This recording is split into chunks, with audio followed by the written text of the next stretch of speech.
लेकिन जब इस सदी की सबसे बड़ी महामारी के दौरान एक गरीब के खाते में पैसे देने की बात आई तो पैसा डीबीटी के माध्यम से उसके अकाउंट में पहुंच गया।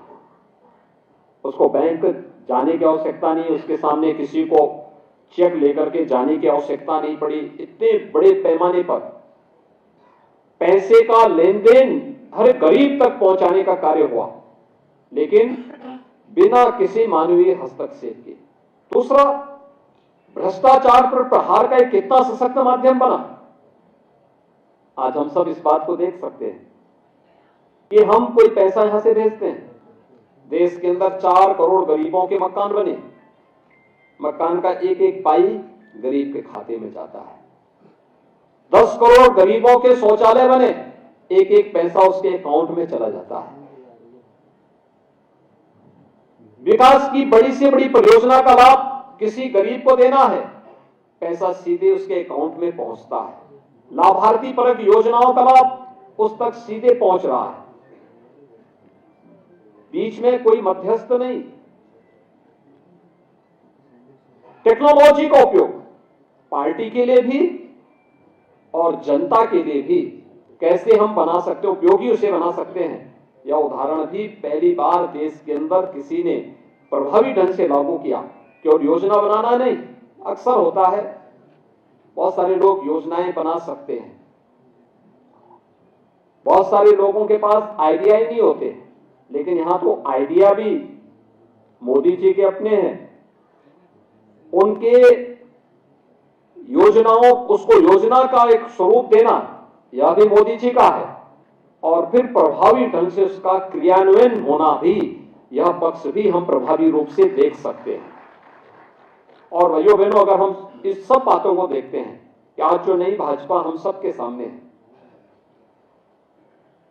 पूरे देश में विस्तार है, सबसे बड़ी संस्था के साथ साथ अपने एक बेहतरीन संगठनात्मक ढांचे के साथ में अपने मूल्यों और आदर्शों के लिए कार्य कर रही है। वे सभी मुद्दे, अक्सर हम इन चीजों को देखते थे जिन मुद्दों पर अक्सर हमारी खिंचाई होती थी। 2014 के पहले अक्सर ये मुद्दे चलते थे। हम लोग जब जाते थे तो लोग बोलते थे राम मंदिर के बारे में क्या होने जा रहा है। एक बात अक्सर पूछा जाता था, हम बोलते थे भाई आने दीजिए, कोर्ट में मामला है, समाधान होगा। तो अगर हम लोग कोई नारा उस समय दे देते थे तो उसके साथ ही एक नई लाइन दूसरी तरफ से और उभरती थी। लेकिन आज इसमें कोई प्रश्न नहीं कर सकता।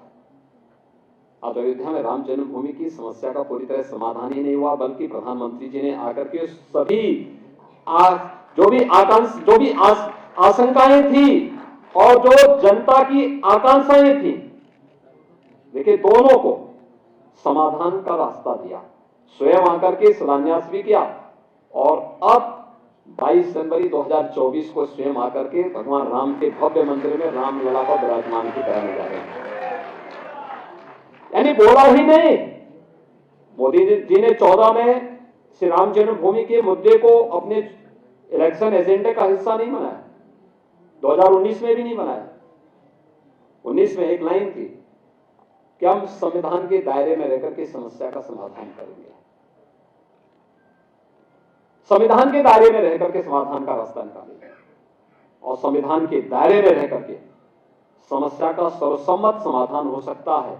यह से राम जन्मभूमि की 500 वर्षों से चले आ रहे एक ऐसे विवाद को, जिसको लोग असंभव कहते थे, उसको उन्होंने संभव करके दिखाया है। और आज पूरे देश में कोई विवाद नहीं, इसका सौहार्दपूर्ण तरीके से संवाद बना करके बड़ी से बड़ी समस्या का समाधान हो सकता है। और ये लोकतंत्र की सबसे बड़ी ताकत है। इस ताकत का उपयोग अगर किसी ने प्रभावी ढंग से किया है, वह मोदी जी ने करके दिखाया। ये बहुत सारी चीजें थी, और मैं कह सकता हूं केवल न्यू बीजेपी ही नहीं, बल्कि प्रधानमंत्री मोदी जी आज एक नए भारत के शिल्पी भी हैं, एक नए भारत के शिल्पी। एक भारत श्रेष्ठ भारत की परिकल्पना को जिन्होंने प्रभावी ढंग से लागू भी किया, पूरे देश के अंदर उसके दर्शन होते हैं। हमें याद है, मुझे अलग अलग कालखंड में प्रदेश, अलग अलग वर्षों में, अलग अलग समय में देश के अलग अलग कोनों में जाने का अवसर प्राप्त होता हुआ है और मैंने वहां की परिस्थितियों को बहुत नजदीक से देखा है। चाहे वो जम्मू कश्मीर हो, चाहे वह पूर्वोत्तर के राज्य हो,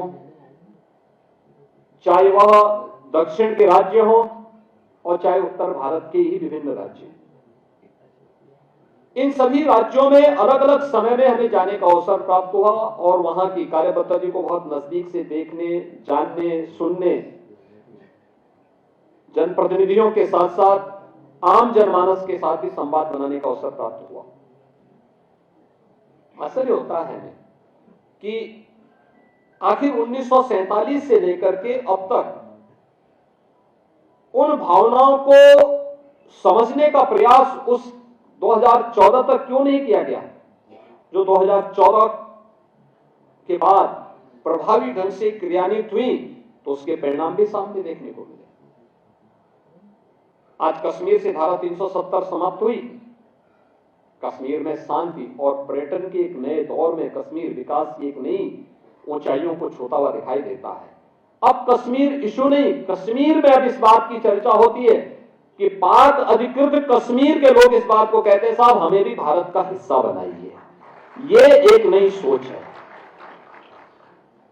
ये बात वहां से हो रही है कि साहब हमें पाकिस्तान से मुक्ति चाहिए, क्योंकि इस जलालत को झेलने से अच्छा है कि हम भारत का हिस्सा बने और विकास में भागीदार बने। ये करके एक लंबी रेखा कश्मीर के माध्यम से मोदी जी के नेतृत्व में आज की नई सरकार ने और नई भाजपा के माध्यम से ये सब चीजें आज सामने देखने को मिल रही हैं। हमें पूर्वोत्तर के राज्यों में देखने को मिलता था क्या स्थितियां होती थी, जाना कठिन होता था। एक समय तो आजादी के तत्काल बाद तो वहां परमिट सिस्टम लागू कर दिया गया था। अपने ही देश में परमिट लेकर के हम जाएंगे। दोनों जगह, जम्मू कश्मीर के अंदर भी, पूर्वोत्तर के भी कई राज्यों में डॉक्टर श्यामा प्रसाद मुखर्जी जी को अपना बलिदान देना पड़ा था कश्मीर के लिए। उनको नारा देना पड़ा था, एक देश में दो विधान, दो प्रधान और दो निशान नहीं चलेंगे, और इसके लिए वे अपने आप को बलिदान कर दिए थे। लेकिन आज आप देख रहे होंगे कि परमिट सिस्टम कुछ भी नहीं, कश्मीर से धारा 370 सदैव के लिए समाप्त हो गई। कश्मीर लोकतंत्र और विकास की एक नई धारा के साथ आगे बढ़ता हुआ दिखाई दे रही है। परिवारवाद, यानी वहां पर लोकतंत्र के नाम पर जो लोग हावी थे, जो वहां का शोषण करते थे, विकास के नाम पर बाधक थे, बैरियर थे, वे आज एक और गए और लोकतंत्र के नाम पर सही लोग आज वहां नेतृत्व देकर के आम जनमानस के साथ संवाद बनाते हुए विकास की प्रक्रिया के साथ और पर्यटन की नई संभावनाओं के साथ जम्मू कश्मीर को देख रहे हैं। पूर्वोत्तर के राज्यों में व्यापक संवाद के माध्यम से जो एक अलगाववाद चरम पर था, आज वह पूरी तरह समरस होकर के उन्हें गौरव की अनुभूति होती है ये कहने में, अब 2014 के पहले पूर्वोत्तर के भारत और 2014 के बाद के पूर्वोत्तर के भारत को आप देखिए, आपको जमीन आसमान का अंतर देखने को मिलेगा। आज वहां पे अधिकतर राज्यों में भारतीय जनता पार्टी की सरकार है।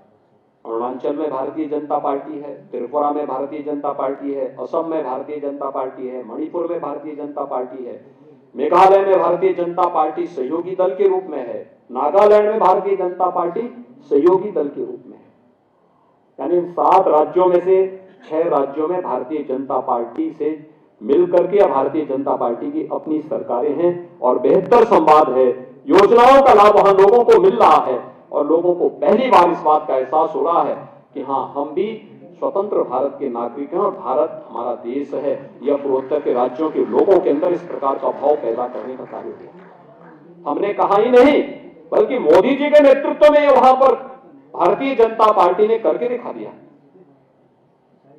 दक्षिण के राज्यों में जिस प्रकार की भाषा की समस्या को लेकर के अक्सर विवाद खड़ा किया जाता था, आज इस समस्या पूरी तरह समाप्त। आज भारत के अंदर तो प्रधानमंत्री मोदी जी अपनी राजभाषा के माध्यम से पूरे आत्मविश्वास के साथ अपनी बातों को रखते हैं। बल्कि वैश्विक मंच पर भी हिंदी में अपने भाषण के माध्यम से दुनिया को भारत की ओर सोचने और भारत के बारे में जानने की एक नई उत्सुकता उनके मन में पैदा कर देते हैं। उत्तर भारत का जो हिंदी बेल्ट कहा जाता था, ये अपनी बीमारीपन के कारण, आर्थिक विपन्नता के कारण ये बीमारू राज्यों की श्रेणी में थे। आज आपने देखा होगा कि ये सबसे उभर करके उत्तर प्रदेश बीमारू राज्य से उभर गया, मध्य प्रदेश बीमारू राज्य से उभर चुका है, राजस्थान उस दिशा में तेजी के साथ आगे प्रयास किया, अन्य राज्यों में एक नई प्रतिस्पर्धा खड़ी हुई है। हमें भी विकास की मुख्य धारा के साथ जुड़ना है। आर्थिक संपन्नता के साथ देश की अर्थव्यवस्था को सुदृढ़ बनाने में हम भी योगदान दे पाएंगे। एक स्वस्थ प्रतिस्पर्धा के दौर को 2014 के बाद प्रत्येक नागरिक ने देखा। शासन की योजनाएं बिना भेदभाव के कभी हुआ? 1952 से देश के अंदर पहले आम चुनाव से लेकर के ये देश जाति, मत, मजहब, क्षेत्र और भाषा से कभी उभर नहीं पाया था। इससे इतर मुद्दे ही नहीं हो पाते थे। उन्हीं संकीर्ण दायरों में रहकर के जो अपने को सबसे बड़े